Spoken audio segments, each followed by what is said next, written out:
So we're here at the Teacher Educator Conference in Hyderabad, and I have with me Simon Borg. Simon, welcome. Thank you for taking the time to come and speak to us. Very well. Kind of you. I'm just going to ask you a few questions, if that's okay. Sure. We shouldn't take up too much of your time, I hope. Okay, the first question, the theme of this conference obviously is innovation in English language teacher education.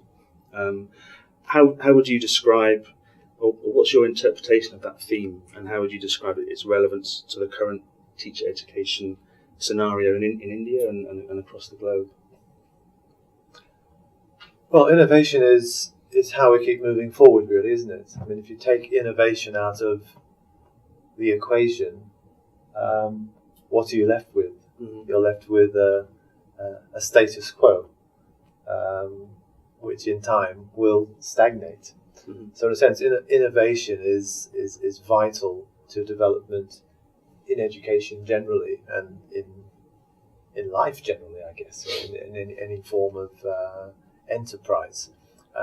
If we look at teacher education, I think it's a very exciting field at the moment. It's a very exciting field because there are all sorts of innovations taking place.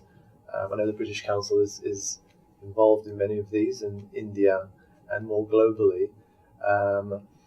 We've got innovations in the sense of the way teacher education is being delivered. So we've got the moves away from conventional face-to-face delivery of training products to innovative ways of providing blended approaches, wholly distance approaches. We've got variations in the way trainers work with teachers. Again, rather than the conventional trainer to class face-to-face mode, we've got mentoring models, which I think are really exciting and really powerful. So I think it's a very exciting time to be involved in language teacher education globally.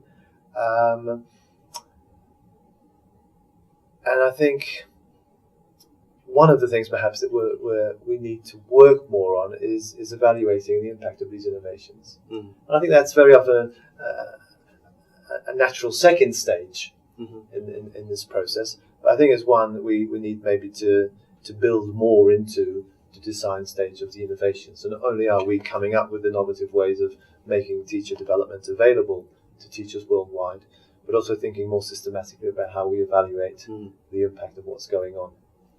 And this is true in India, and this is true, I think, worldwide. Mm-hmm. Okay, thank you.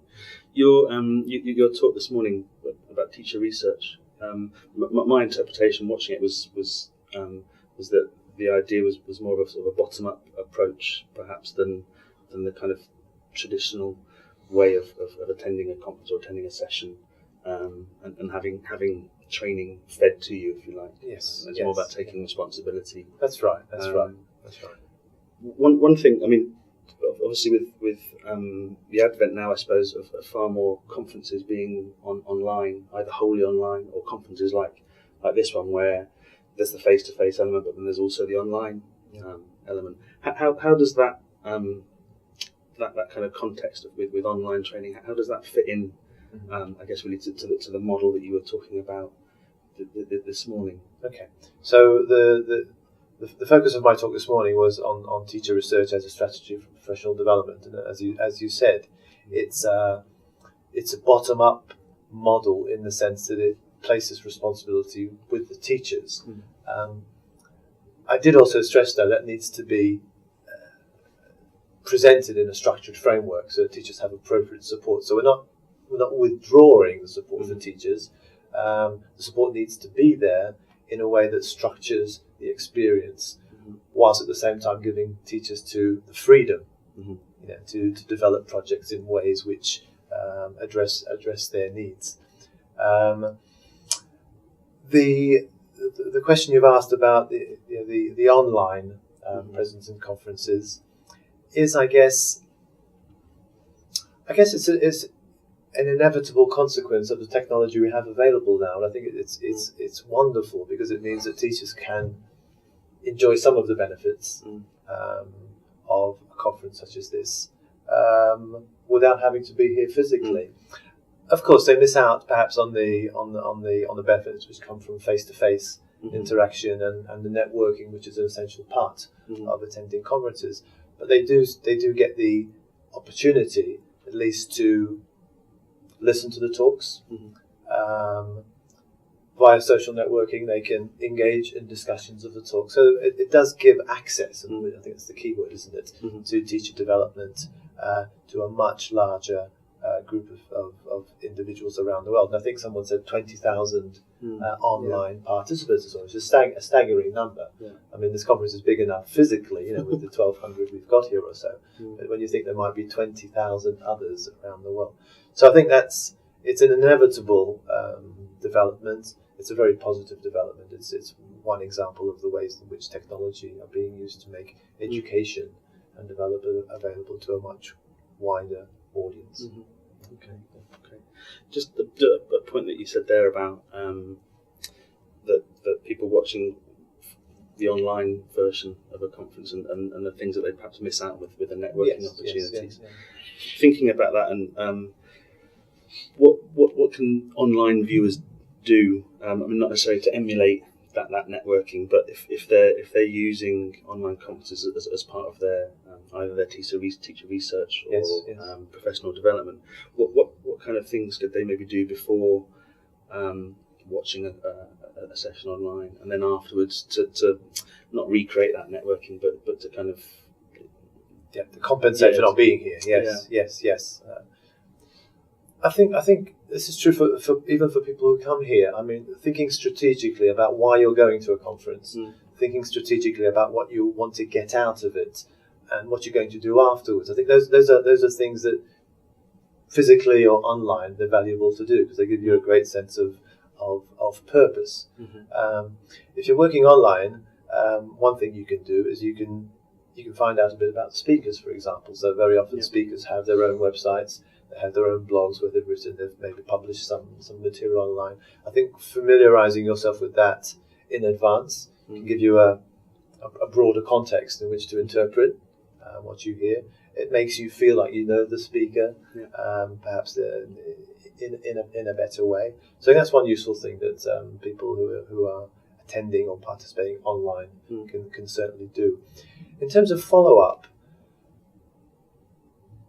I think the issue is to constantly be thinking about what is the relevance to me of the talks I'm engaging with online. What is there here that I can take away and think about and apply and adapt in my context? So it's making those connections and, I guess, responding critically to what's being received. One final suggestion maybe is that people viewing online shouldn't really be bashful about contacting speakers. Okay. If they might want to connect personally with a speaker, they might want to have a question, they might want to have a suggestion, they might want to have an experience. So I've talked about teacher research.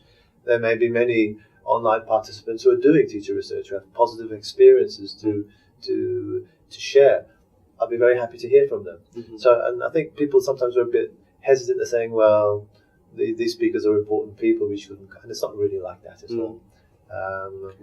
So I think those are three things that people participating online can consider. Okay.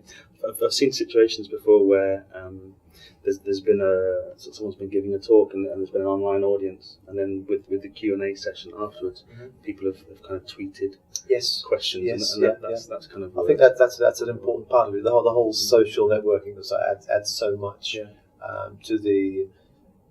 to what conferences conventionally can achieve. And I did actually think this morning whether I might have my iPad up on the lectern with me, and there might be tweets coming in, I can get around to sorting that out. But that's something I know that people in other conferences do. They do have real-time interaction.